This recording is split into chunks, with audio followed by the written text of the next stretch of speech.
He wasn't just a TV star, he was the man who defined an entire decade.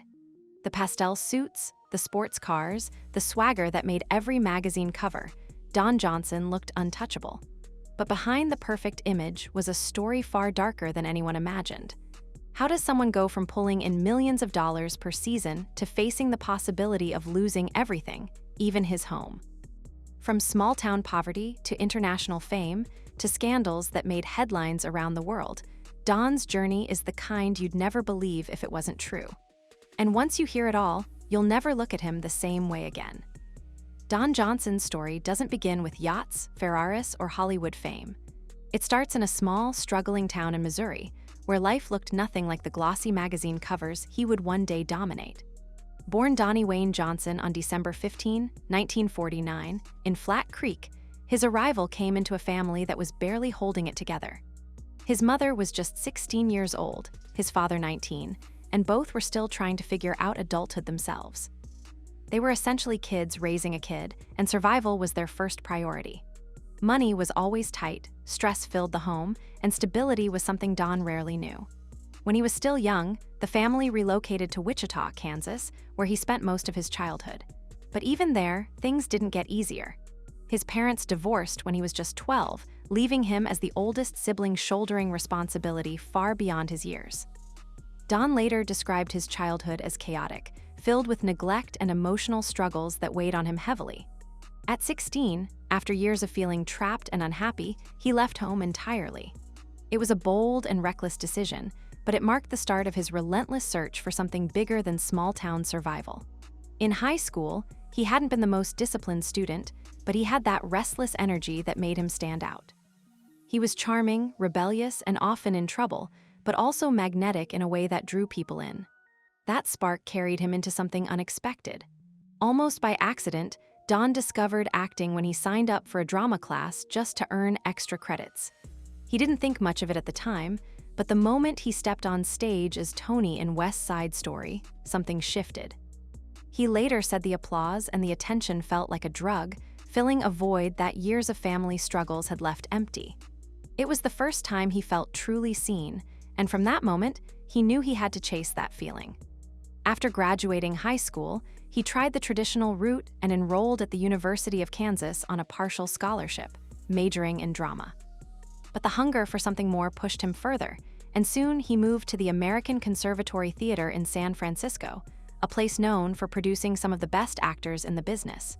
It wasn't an easy path. The late 60s and 70s were years of grinding, auditioning, and rejection. Don took small parts in theater productions and low-budget films, slowly building experience but never breaking through. One of his earliest notable appearances was in the cult sci-fi film A Boy and His Dog. It didn't make him a star, but it planted his name in Hollywood circles as someone to watch. Still, for more than a decade, he hovered in the almost famous zone, talented enough to get work, but never quite landing the role that would make him a household name. That all changed in 1984, when opportunity finally collided with timing. Don was cast as Detective Sonny Crockett in Miami Vice, a crime drama that no one expected to become a cultural phenomenon. But when it hit screens, it was electric. Crockett wasn't just a cop, he was cool incarnate, with pastel suits, sleek sports cars, and even a pet alligator. Don Johnson became the face of the show, and within months, he was catapulted into superstardom. Suddenly, the Kansas kid who had once run away from home was earning tens of thousands per episode, with his face on billboards, magazine covers, and television screens across the globe. Miami Vice wasn't just a TV show. It redefined style for an entire generation, and Don was at the center of it all. The white suits with no socks, the rolled-up sleeves, the effortless confidence, it was copied by millions, making him not only a star but a fashion icon. Fame poured in, and so did fortune. Don bought a sprawling ranch in Colorado, a mansion in Hollywood, and a luxury home in Miami. His garage filled with Lamborghinis, Ferraris, and Porsches. He mingled with A-list celebrities like Jack Nicholson, Barbara Streisand, and eventually saw his daughter Dakota grow up alongside stars like Leonardo DiCaprio. Don wasn't just living the American dream. He was living it louder and flashier than almost anyone else in the 1980s. But as history has shown with countless stars, success at that level comes at a cost. While the world adored his smooth image, behind the curtain, cracks were already forming. The fame, the money, and the constant pressure were about to pull him into a lifestyle that would eventually unravel everything he had built. And as the spotlight burned brighter, Don Johnson's personal life began spinning out of control. If Don Johnson's career made him a star, his love life made him a headline. From the very beginning, his romances were just as dramatic and unpredictable as his television roles, and for decades, he was one of Hollywood's most talked-about bachelors. The media couldn't get enough of him, and fans were constantly fascinated by who Don was dating, marrying, or breaking up with. Few actors in Hollywood could match the whirlwind of relationships that defined his personal life. In fact, Don has been married 5 times to 4 different women, and that doesn't even cover the long list of high-profile girlfriends who came and went. 2 of those early marriages were so short and secretive that they were annulled within days, and to this day, little is known about those women. Only that one was a dancer and the other a wealthy socialite. Don himself later admitted those marriages were impulsive decisions made in the heat of the moment, typical of a young star chasing excitement without thinking about the consequences. But the relationship that truly shaped Don's life, and eventually his legacy, began when he met Melanie Griffith. Don and Melanie first crossed paths on the set of The Harriet Experiment in 1973. At the time, she was just a teenager, and he was already in his 20s. Their connection was instant, intense, and controversial. By the time Melanie turned 18, the two were engaged, and in January 1976, they married. But the fairy tale didn't last long. By July of that same year, they had separated, and by November, the divorce was finalized. Passionate, messy, and short-lived, it was pure Hollywood drama, yet the story wasn't over. Over a decade later, after careers, other relationships, and countless tabloid stories, Don and Melanie found their way back to each other. In 1989, they remarried, and this time, they welcomed a daughter together, Dakota Johnson, who would grow up to become a major star in her own right with films like 50 Shades of Grey.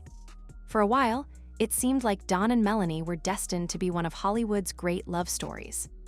But by 1996, the second marriage collapsed, proving that even though their bond was strong, it wasn't built to last forever.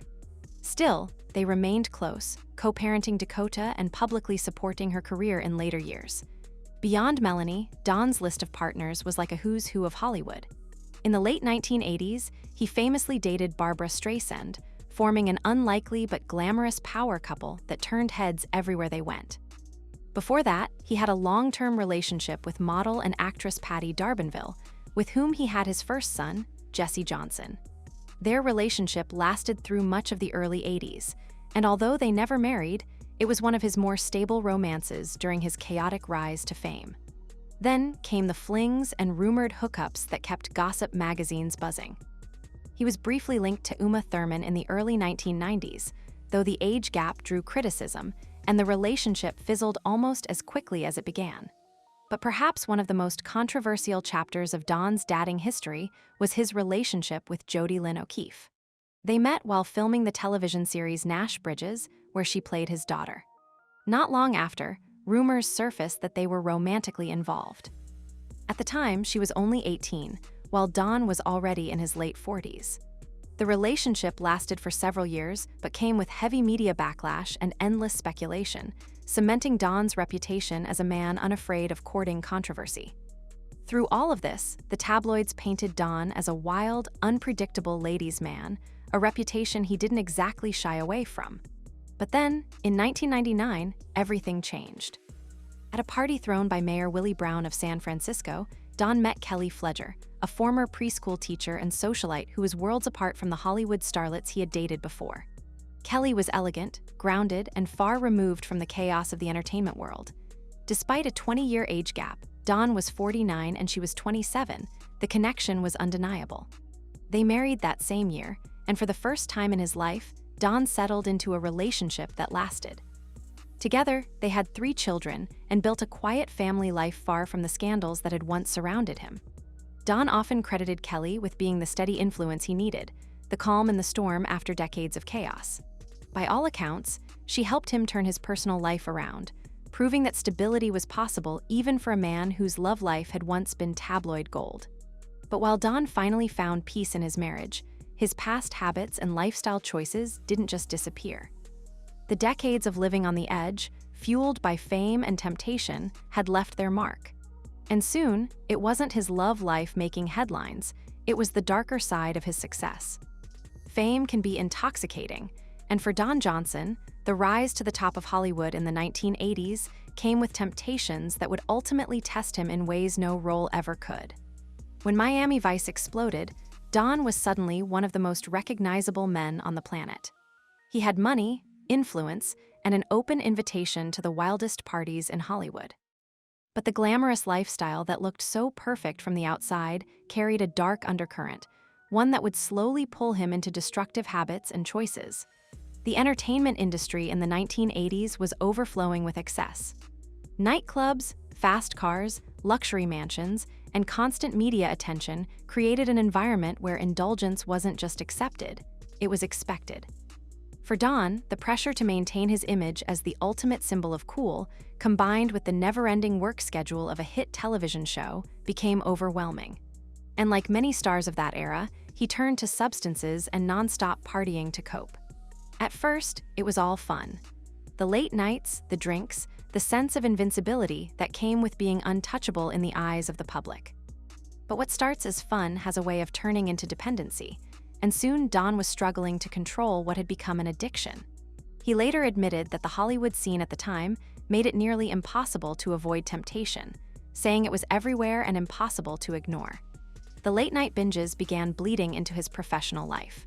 Rumors of mood swings and unpredictable behavior spread quickly, with colleagues whispering about his lack of focus and his growing reliance on alcohol. The public started to see cracks in the polished image of Sonny Crockett. One of the most infamous moments came during a radio interview where Don, clearly intoxicated, lashed out at the hosts with insults and threats, creating a storm of bad press. That incident made it clear that the man who once embodied calm, collected charm on screen was losing control off-screen. The partying wasn't just damaging his reputation, it was tearing at his personal relationships as well. Friends and partners struggled to keep up with his behavior, and the constant chaos became exhausting for everyone around him. Still, like many who fall into the cycle of fame and addiction, Don resisted facing the truth for years. But by the early 1990s, even he couldn't deny that his life was unraveling. He eventually checked himself into rehab, though the details were kept quiet at the time. Later, he spoke openly about hitting a point where he realized if he didn't change, he would lose everything: his family, his career, and possibly even his life. For someone who had climbed from poverty to superstardom, the thought of losing it all was sobering in every sense of the word. Although entering recovery was a turning point, the damage from those years of excess couldn't be erased overnight. His public image had already taken a hit, and Hollywood executives were starting to see him as a risk rather than an asset. Roles slowed down, his star power dimmed, and the industry that once embraced him began to move on. Yet even as Don fought to rebuild his personal life, his reputation, and his career, another storm was on the horizon. And this time, it wouldn't be about addiction or personal demons. It would be about an international scandal that placed him at the center of a bizarre investigation, one that would shock fans and leave the world questioning just how deep Don Johnson's troubles really went. By the early 2000s, Don Johnson was no longer the unstoppable heartthrob of the 1980s, but he was still a recognizable face with enough star power to travel the world in style. He wasn't headlining blockbusters, yet he remained a celebrity, living large and moving in wealthy circles. That's why, when his name suddenly splashed across international headlines in 2002, the world was stunned, and the story that followed sounded more like a movie plot than real life. On November 30th of that year, Don was stopped while crossing the German-Swiss border. It was supposed to be a routine customs check, but when officers searched his car, they found something they did not expect. Hidden inside his briefcase were financial documents tied to accounts reportedly worth more than $8 billion. The paperwork wasn't just receipts or travel forms. These were high-level records linked to international transfers, private banks, and sensitive investments. To the customs officers, it looked like the kind of thing linked to money laundering or shady financial deals. Immediately, suspicions skyrocketed. They detained Don for questioning, and soon the press got wind of what had happened. Within hours, news outlets were running stories about the Hollywood actor caught with mysterious banking papers, hinting at possible involvement in global financial schemes. For a man once known for his flashy suits and smooth confidence on Miami Vice, this was the kind of headline that could destroy a reputation in seconds. German officials were blunt.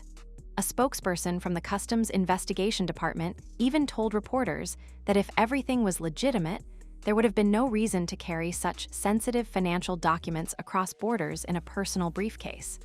The statement only fueled speculation. Was Don working for wealthy businessmen? Was he connected to some hidden financial network? Or was he simply in the wrong place at the wrong time, carrying paperwork he didn't fully understand? The media had a field day, and theories exploded. Some tabloids accused him outright of money laundering, while others suggested he had unknowingly been roped into a scheme by shady associates. For weeks, Don's name was dragged through the mud as the investigation continued. The scandal only grew stranger when Johnson himself responded.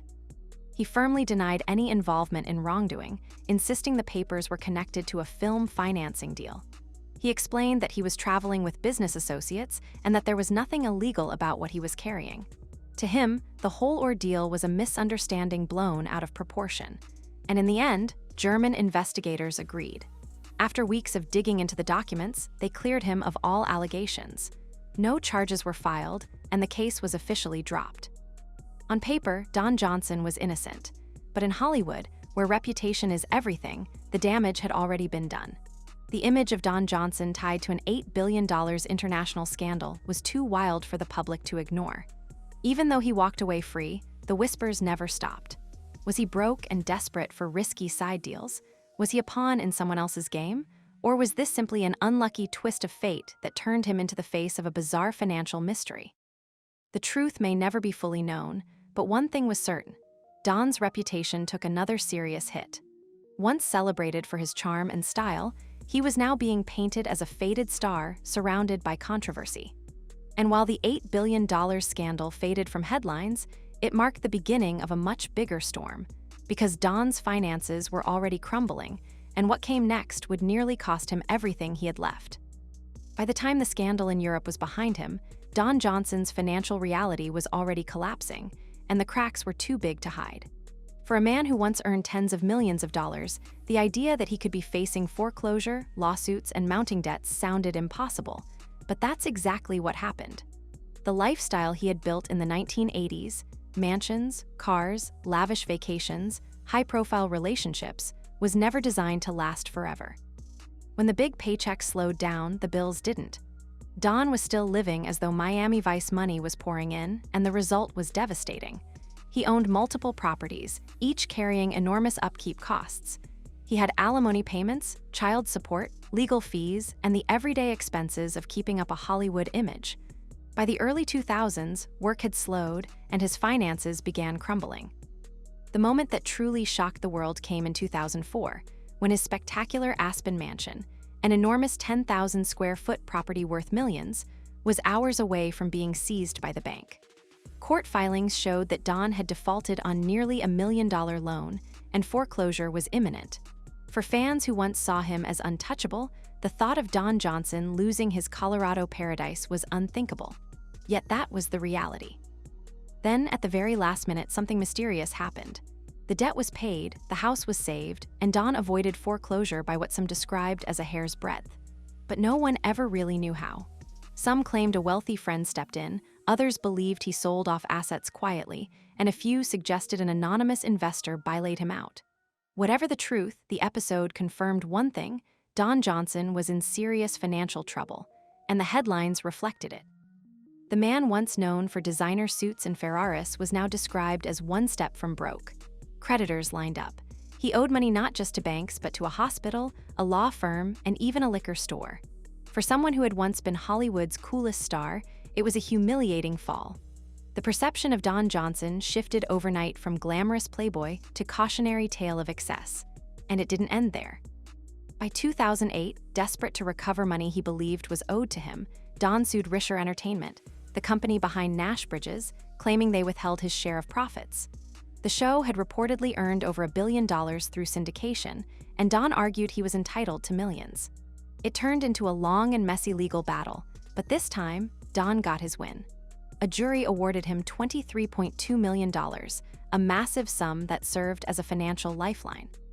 It was enough to save him from total collapse, but by then the damage to his image was already done. The lawsuit painted him as a man fighting for scraps of what was once his. For years, Don's name had been attached not to new projects or awards, but to debt, lawsuits, and desperate financial maneuvers. And in Hollywood, reputation is everything. Even with his victory, studios weren't lining up to cast him in leading roles anymore. He was aging, the heartthrob image was long gone, and younger stars had taken the spotlight.